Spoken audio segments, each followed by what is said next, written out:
जब हम कभी साफ अंधेरी रात में आसमान की तरफ देखते हैं तो हम असल में सिर्फ तारे नहीं देख रहे होते हैं, हम टाइम ट्रैवल कर रहे होते हैं। ये तो बहुत ही गहरा विचार है ना? उन दूर के तारों की रोशनी को हम तक पहुंचने में लाखों करोड़ों साल लग गए हैं। हम जो देख रहे हैं वो उनका अतीत है। ये सोचकर ही मतलब दिमाग घूम जाता है कि समय और ये ब्रह्मांड कितना विशाल है। सही कहा। और आज हम इसी विशाल कहानी के एक बहुत ही खास हिस्से की गहराई में उतरने वाले हैं, विकास की कहानी। ये सिर्फ डायनासोर्स और बंदरों की कहानी नहीं है, बल्कि ये इस ब्रह्मांड की शुरुआत से लेकर हमारी धरती पर जीवन की पहली चिंगारी जलने और फिर उस एक चिंगारी से आज के करोड़ों तरह के जीव जंतुओं के बनने तक का एक शानदार सफर है। बिल्कुल। हमारी आज की चर्चा का आधार जीव विज्ञान के एक अध्याय से है, लेकिन हम इसे किसी क्लास की तरह नहीं बल्कि एक जासूसी कहानी की तरह देखेंगे। जासूसी कहानी, ये तो इंटरेस्टिंग है। हाँ, कहानी की शुरुआत होगी आज से अरबों साल पहले।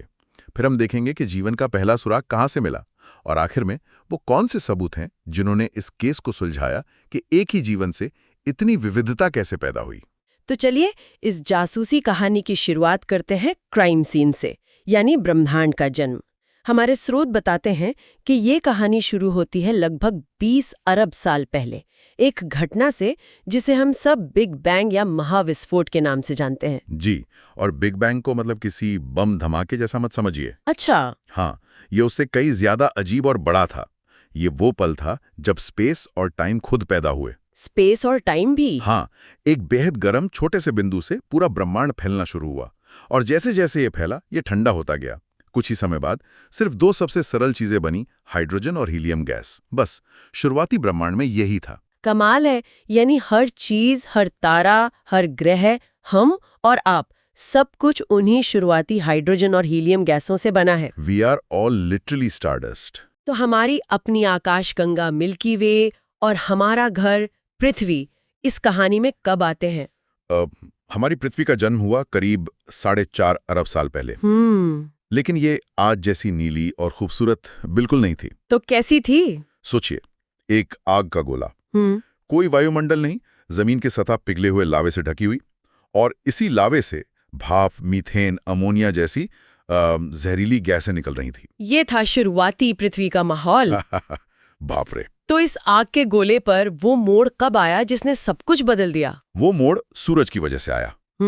सूरज की तेज अल्ट्रावायलेट किरणों ने पानी के मॉलिक्यूल्स यानी H2O को तोड़ना शुरू किया। पानी को? हाँ, हाइड्रोजन हल्की होने की वजह से उड़कर अंतरिक्ष में चली गई, लेकिन भारी ऑक्सीजन यहीं रह गई। अच्छा, तो ये वही ऑक्सीजन है जिससे हम आज सांस लेते हैं? अभी नहीं। उस समय ये ऑक्सीजन बहुत रिएक्टिव थी। इसने अमोनिया और मीथेन जैसी गैसों के साथ मिलकर और पानी, कार्बन डाइऑक्साइड वगैरह बनाया। और सबसे जरूरी बात, इसी ऑक्सीजन से धीरे धीरे ओजोन परत बनी। Ozone layer? जी। इस परत ने एक छाते की तरह काम किया और सूरज की खतरनाक यूवी किरणों को रोक लिया। अब जाकर पृथ्वी ठंडी हो सकती थी। जब ये ठंडी हुई तो वायुमंडल की सारी भाप बारिश बनकर बरसों तक बरसती रही और उससे महासागर बने। बिल्कुल। और इन महासागरों में ही करीब 4 अरब साल पहले जीवन की कहानी का पहला पन्ना लिखा गया। ठीक है, तो क्राइम सीन तैयार है। एक युवा, उबलती हुई पृथ्वी और पानी से भरे महासागर। पर यहाँ जीवन का पहला मुजरिम यानी पहली कोशिका कहाँ से आई? वैज्ञानिकों के पास शुरुआत में कुछ सस्पेक्ट्स थे, है ना? हाँ, कई थे। एक पुरानी थ्योरी थी पैनस्पर्मिया, जिसका मानना था कि जीवन किसी दूसरे ग्रह से स्पोर्स के रूप में उल्का पिंडों के साथ पृथ्वी पर आया। ये आइडिया आज भी कुछ वैज्ञानिकों को दिलचस्प लगता है। और एक और आइडिया था जो सदियों तक चला, स्पॉन्टेनियस जनरेशन यानी स्वतः जनन। हाँ, ये कि जीवन अपने आप सड़ी गली चीजों से पैदा हो जाता है, जैसे कीचड़ से मेंढक या पुराने कपड़ों से चूहे। सुनने में ही अजीब लगता है। और इसे गलत साबित किया लुई पास्चर ने, एक बहुत ही एलिगेंट, मतलब बहुत ही शानदार प्रयोग से। उन्होंने साबित किया कि जीवन पहले से मौजूद जीवन से ही आता है। तो इसने केस और उलझा दिया। बिल्कुल। अगर जीवन कीचड़ से नहीं बना और दूसरे ग्रह से भी नहीं आया, तो फिर पृथ्वी पर ही बेजान चीजों से जानदार चीज कैसे बनी? यहीं पर असली कहानी शुरू होती है। ओपेरन और हैल्डन का केमिकल एवोल्यूशन का सिद्धांत। बिल्कुल, उनका आइडिया क्रांतिकारी था। उन्होंने कहा जीवन एक झटके में नहीं बना, ये स्टेप बाय स्टेप हुआ। कैसे? पहले शुरुआती पृथ्वी के सूप में यानी महासागरों में अकार्बनिक चीजों से कार्बनिक मॉलिक्यूल्स बने, जैसे अमीनो एसिड्स। फिर ये मॉलिक्यूल्स जुड़कर और बड़े स्ट्रक्चर जैसे प्रोटीन और आरएनए बने, और फिर जाकर कहीं अरबों साल बाद पहली कोशिका बनी। ये तो सुनने में एक अच्छी कहानी लगती है, पर क्या इसका कोई सबूत था? यहीं पर 1953 में एस.एल. मिलर का मशहूर प्रयोग आता है। जी, मिलर ने एक तरह से लैब में टाइम मशीन बना ली। Time machine? हाँ, उन्होंने एक फ्लास्क में शुरुआती पृथ्वी का माहौल बनाया। मीथेन, हाइड्रोजन, अमोनिया गैसें और गर्म पानी की भाप, और फिर उसमें बिजली के स्पार्क दिए, जैसे उस समय आसमान में बिजली कड़कती होगी। तो उस तूफानी सूप में क्या बना? यही तो कमाल था। कुछ ही हफ्तों में उस बेजान सूप में अमीनो एसिड्स बन गए। अरे वाह! ये जीवन के बिल्डिंग ब्लॉक्स हैं, इनसे ही प्रोटीन बनते हैं। मिलर ने पूरा जीवन नहीं बनाया, लेकिन उन्होंने ये दिखा दिया कि जीवन की शुरुआत के लिए जो जरूरी मसाले हैं, वो बिना किसी देवीय शक्ति के सिर्फ केमिस्ट्री और फिजिक्स के नियमों से अपने आप बन सकते हैं। वाह! तो मतलब जीवन की पहली चिंगारी एक केमिकल रिएक्शन थी। लेकिन एक मिनट, अमीनो एसिड बनने और एक जीती जागती कोशिका बनने में तो जमीन आसमान का फर्क है। ये गैप कैसे भरा? क्या हम आज भी इस पहेली को सुलझाने की कोशिश कर रहे हैं? ये एक बेहतरीन सवाल है, और इसका जवाब है हाँ। ये आज भी विज्ञान के सबसे बड़े सवालों में से एक है। अच्छा। हमें पता है कि पहला अकोशिकीय जीवन यानी आरएनए और प्रोटीन जैसे मॉलिक्यूल्स करीब 3 अरब साल पहले बने, और पहली कोशिका करीब 2 अरब साल पहले। लेकिन ये छलांग कैसे लगी, इसके लिए कई हाइपोथेसिस हैं, पर कोई एक ठोस जवाब अभी नहीं है। ये विज्ञान की जासूसी कहानी का वो पन्ना है जो अभी लिखा जा रहा है। तो एक बार जीवन की ये पहली चिंगारी, ये पहली कोशिका बन गई, तो कहानी खत्म नहीं हुई। असल में ये तो सिर्फ पहला अक्षर था। अब सवाल ये था कि इस एक अक्षर से पूरी किताब कैसे लिखी गई। इतनी अलग अलग कहानियां, मछलियां, पंछी, इंसान कैसे बनी? इसका जवाब हमें मिलता है चार्ल्स डार्विन से। डार्विन ने हमें इस कहानी का प्लॉट ट्विस्ट दिया, जिसे नेचुरल सिलेक्शन या प्राकृतिक वरण कहते हैं। Natural selection. इसके 2 मुख्य आइडिया हैं। पहला कि पृथ्वी पर मौजूद सभी जीव एक कॉमन पूर्वज, एक कॉमन एंसेस्टर से आए हैं, और दूसरा कि ये विविधता आई कैसे। डार्विन ने कहा कि प्रकृति एक तरह की सिलेक्टर है। सिलेक्टर मतलब चुनने वाली। हाँ, जिन जीवों में ऐसे गुण होते हैं जो उन्हें अपने माहौल में जिंदा रहने और ज्यादा बच्चे पैदा करने में मदद करते हैं, प्रकृति उन्हें चुन लेती है। इसे ही सर्वाइवल ऑफ द फिटेस्ट कहते हैं। और फिटेस्ट का मतलब सबसे ताकतवर होना नहीं है, है ना? बिल्कुल नहीं। फिटेस्ट का मतलब है जो अपने माहौल में सबसे अच्छे से फिट हो जाए। एक बर्फीले तूफान में एक मोटा भालू एक ताकतवर शेर से ज्यादा फिट है। सही बात है। तो जो ज्यादा फिट होता है वो ज्यादा जीता है, ज्यादा बच्चे पैदा करता है, और अपने वो फिट वाले गुण अगली पीढ़ी को देता है। बस यही प्रक्रिया अरबों साल से चल रही है। ठीक है, तो अब सबूतों की बात करते हैं। डार्विन की ये थ्योरी सुनने में तो अच्छी है, पर क्या सबूत है कि ऐसा सच में हुआ? सबसे पहला सबूत तो पत्थरों में दबा है, जीवाश्म यानी फॉसिल्स। जीवाश्म असल में पृथ्वी की डायरी के पन्ने हैं। जब हम जमीन खोदते हैं तो चट्टानों की अलग अलग परतें मिलती हैं। जितनी गहरी परत उतनी ही पुरानी। और हर परत में हमें उस समय के जीवों के अवशेष मिलते हैं। इससे साफ पता चलता है कि जीवन हमेशा से ऐसा नहीं था। पहले सरल जीव थे, फिर जटिल जीव आए। हमें डायनासोर जैसे जीव मिलते हैं जो आज हैं ही नहीं। ये विकास का एक सीधा सबूत है। और दूसरा सबूत तो और भी कमाल का है, जो हमारे अपने शरीर में छिपा है।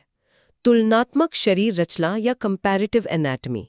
इसमें एक कॉन्सेप्ट है समजात अंग या होमोलॉगस स्ट्रक्चर्स। ये मेरा पसंदीदा सबूत है।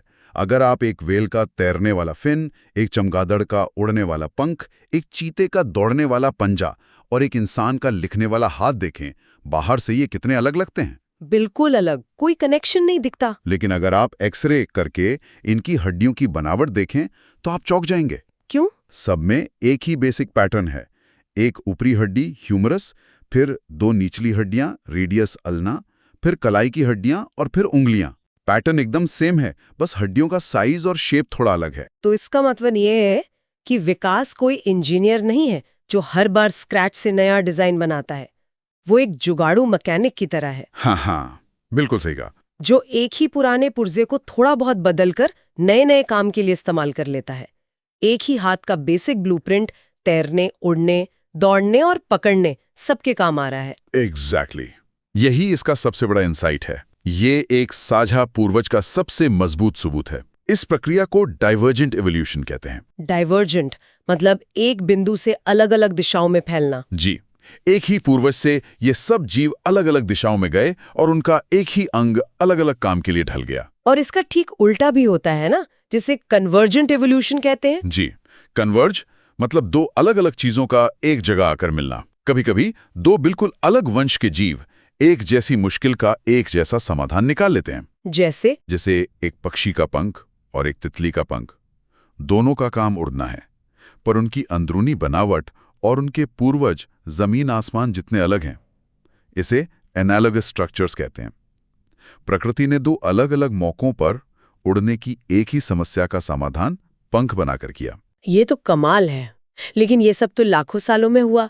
क्या हमारे पास कोई ऐसा उदाहरण है जहां हमने नेचुरल सिलेक्शन को अपनी आंखों के सामने कुछ ही दशकों में काम करते हुए देखा हो? हाँ, और ये कहानी हमें इंग्लैंड की औद्योगिक क्रांति में ले जाती है। अच्छा। ये कहानी है पेपरमिर्च मॉथ्स यानी शलभों की। 1850 से पहले इंग्लैंड में पेड़ के तने सफेद लाइकेन से ढके रहते थे। उस समय इन शलभों की दो वैरायटी थी, सफेद पंखों वाली और काले पंखों वाली। और जाहिर है सफेद तनों पर सफेद वाले शलभ छिप जाते होंगे और शिकारी चिड़ियों से बच जाते होंगे, तो उनकी आबादी ज्यादा होगी। बिल्कुल। काले वाले आसानी से दिख जाते थे और शिकार हो जाते थे। लेकिन फिर आई औद्योगिक क्रांति। फैक्ट्रियों के धुएं और कालिख ने पेड़ों के तनों को काला कर दिया। अब पासा पलट गया। अब काली पृष्ठभूमि पर काले शलभ छिपने लगे और सफेद वाले बेचारे आसानी से चिड़ियों का नाश्ता बनने लगे। और नतीजा, सिर्फ 50-60 सालों के अंदर 95% से ज्यादा शलभों की आबादी काले रंग की हो गई। ये नेचुरल सिलेक्शन का एक लाइव डेमो था। जैसे ही माहौल बदला, जो उस माहौल के लिए ज्यादा फिट था वो बच गया। वाह, तो ये तो हमारी आंखों के सामने हुआ एवोल्यूशन है। क्या आज भी ऐसा हो रहा है? मतलब अब जब प्रदूषण कम हो रहा है तो क्या सफेद मॉथ्स वापस आ रहे हैं? ये एक शानदार सवाल है और इसका जवाब है हाँ। सच में? हाँ। जिन इलाकों में प्रदूषण कम हुआ है और पेड़ों के तने फिर से साफ हो गए हैं, वहां सफेद शलभों की आबादी फिर से बढ़ रही है। प्रकृति का ये सिलेक्शन प्रोसेस कभी रुकता नहीं, ये हमेशा चलता रहता है। डार्विन को अपनी थियोरी का आइडिया एक खास जगह की यात्रा से आया था, गैलापागोस द्वीप। वहां उन्होंने छोटी छोटी चिड़ियों, जिन्हें फिंच कहते हैं, में कुछ अजीब देखा था। हाँ, उन्होंने देखा कि हर द्वीप पर फिंच की चोंच अलग अलग थी। किसी की चोंच बीज तोड़ने के लिए मोटी और मजबूत थी, किसी की कीड़े पकड़ने के लिए पतली और नुकीली, तो किसी की कैक्टस का गूदा खाने के लिए अलग तरह के। हाँ बिल्कुल। डार्विन समझ गए कि ये सब एक ही पूर्वज फिंच से बनी हैं। जब वे अलग अलग द्वीपों पर पहुंची तो वहां जो खाना उपलब्ध था उसके हिसाब से उनकी चोंच ढलती गई और वे नई प्रजातियां बन गई। और इसी प्रक्रिया को अनुकूली विकिरण या अडैप्टिव रेडिएशन कहते हैं ना? जी, इसे ऐसे समझिए जैसे एक ही परिवार के भाई बहन अलग अलग शहरों में जाकर बस जाएं और वहां के हिसाब से ढल जाएं। कोई डॉक्टर बन गया, कोई इंजीनियर, कोई कलाकार। हैं तो एक ही परिवार के, पर अब बिल्कुल अलग लगते हैं। हाँ, यही अडैप्टिव रेडिएशन है। एक पूर्वज से कई नई प्रजातियों का विकास जो अलग अलग माहौल के अनुकूल हो गई हों। इसका सबसे बड़ा उदाहरण ऑस्ट्रेलिया के मार्सुपियल्स हैं। हाँ, कंगारू, कोआला, वॉम्बैट, ये सब मार्सुपियल्स हैं। और ये सब एक ही पूर्वज मार्सुपियल से विकसित हुए हैं, जो शायद बहुत पहले ऑस्ट्रेलिया पहुंचा था। क्योंकि ऑस्ट्रेलिया बाकी दुनिया से कटा हुआ था, इसलिए उन्हें वहां फैलने और अलग अलग रोल निभाने का मौका मिला। मतलब कोई जमीन पर फुदकने लगा, कंगारू, कोई पेड़ों पर चढ़ गया, कोआला, और कोई जमीन के नीचे रहने लगा, वॉम्बैट। ये एक ही महाद्वीप पर हुआ अडैप्टिव रेडिएशन का एक विशालकाय उदाहरण है। तो आज की इस पूरी चर्चा को अगर हम समेटें तो हमने एक अविश्वसनीय सफर तय किया है। ब्रह्मांड के जन्म से लेकर पृथ्वी पर जीवन की पहली केमिकल चिंगारी और फिर नेचुरल सिलेक्शन के उस जुगाड़ू मैकेनिक के जरिए एक कोशिका से आज की इस अद्भुत बायोडायवर्सिटी तक। और इसमें जो सबसे जरूरी बात याद रखने की है वो ये कि विकास कोई सीधी सपाट पहले से तय की गई यात्रा नहीं है। इसका कोई लक्ष्य नहीं है कि इंसान बनाना। ये एक अवसरवादी प्रक्रिया है जो पूरी तरह से संयोग यानी चांस और जीवों में होने वाले रैंडम म्यूटेशन पर आधारित है। जो उस वक्त उस माहौल में फिट बैठ गया वो आगे बढ़ गया। और यहीं पर हम अपने श्रोताओं के लिए एक सोचने वाली बात छोड़ना चाहेंगे। अगर विकास संयोग और अवसर का खेल है तो इसका हमारे अपने अस्तित्व के लिए क्या मतलब है? ये एक गहरा सवाल है। सोचिए, लाखों साल पहले अगर कोई एक म्यूटेशन अलग हुआ होता या कोई उल्कापिंड कुछ डिग्री अलग एंगल से टकराया होता, तो क्या आज पृथ्वी पर इंसानों की जगह किसी और ही प्रजाति का राज होता? हो सकता है। ये सोचना ही कितना विनम्र बना देता है कि हमारा अपना अस्तित्व कितनी सारी संयोग की घटनाओं की एक बेहद लंबी और नाजुक कड़ी का नतीजा है।